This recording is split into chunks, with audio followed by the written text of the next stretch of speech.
Buenos días, mi nombre es Emilia Arenas. Voy a exponerles en la cátedra de Introducción a la Criminalística sobre el trataedro de la criminalística. Cuando hablamos de trataedro, hablamos específicamente de 4 características que tiene esta ciencia, como es el sitio del suceso, la víctima, en consecuencia el victimario, los medios de comisión utilizados para cometer el delito como tal y la determinación de estos medios de comisión. El sitio del suceso, una de las características más importantes, por no decir la más importante, es aquel lugar o el espacio físico en el cual se cometió el delito y en el cual pueden recabarse evidencias e indicios sumamente importantes para el esclarecimiento del caso. Las características de este sitio de suceso comprenden el lugar de los hechos, el lugar del hallazgo y el lugar de enlace. Cuando hablamos del lugar de los hechos, hablamos en esencia de lo que es el sitio en el cual se cometió el delito, que presuntamente se cometió el crimen. El lugar del hallazgo no necesariamente está relacionado con el lugar de los hechos, sino que es aquel lugar en el cual pueden recolectarse evidencias contundentes importantes para el esclarecimiento del caso. Por ejemplo, si en el lugar de los hechos se asesinó a un individuo, en el lugar del hallazgo puede encontrarse el cadáver porque es trasladado de un lugar a otro.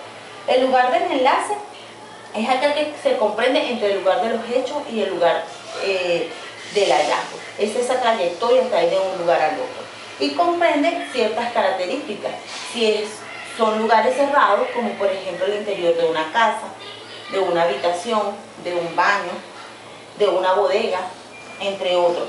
Comprende también lugares públicos cerrados, como por ejemplo los centros comerciales, los baños públicos, los bancos.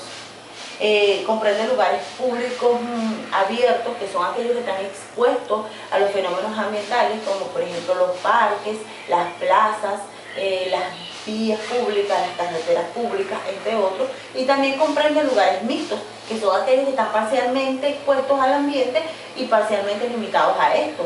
Podemos hablar de ellos como el estacionamiento de un banco, por ejemplo, el estacionamiento de una residencia, entre otros.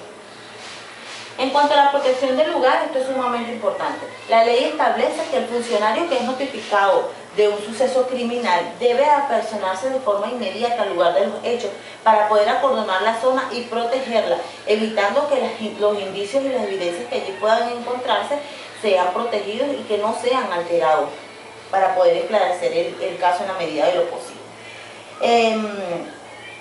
En cuanto a la protección del lugar, esto corresponde a la seguridad local, puede ser a los bomberos, inclusive a las mismas personas que pueden apersonarse al lugar como testigos, como familiares, entre otros.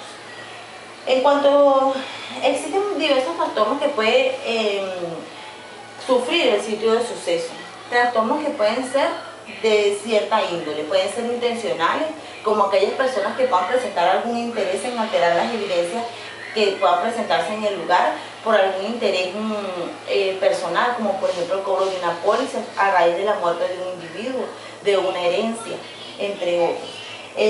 Están los trastornos no intencionales, que son aquellos que pueden ser cometidos inclusive por los mismos investigadores en un movimiento falso que muevan algún indicio o que de alguna manera alteren las evidencias que puedan estar encontradas ahí.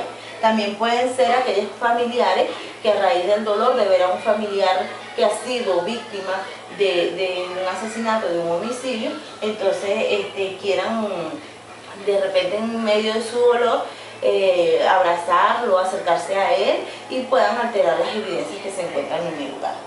Están también los trastornos por desconocimiento, que son aquellos trastornos que pueden ser cometidos por los investigadores de acuerdo a su inexperiencia, negligencia o impericia al momento de hacer la práctica de levantamiento o del proceso como tal en cuanto a la investigación.